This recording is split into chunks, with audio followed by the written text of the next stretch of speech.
Wow, at lagyan pa ng itlog.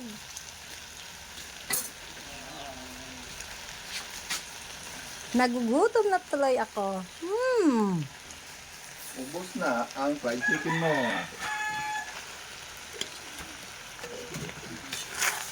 Mekos-mekos na yan. Wow, maraming Bombay. Bombay na nagpapautang ng 5-6. Nilagay sa pork sisig. Yan, at mayonnaise. Amoy pa lang, ulalam na. Ooh. Ooh.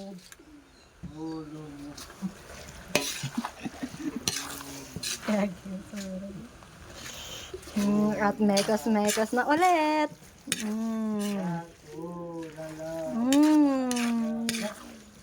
Pork sisig lang ang malakas.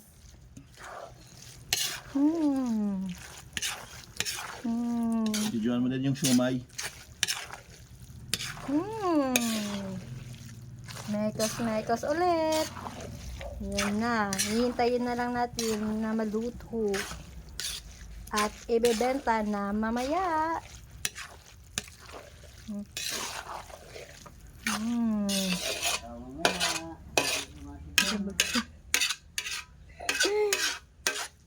Luto na?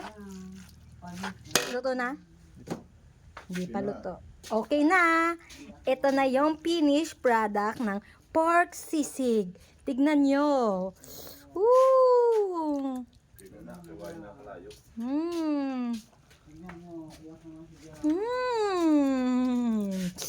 Ooh, perfect.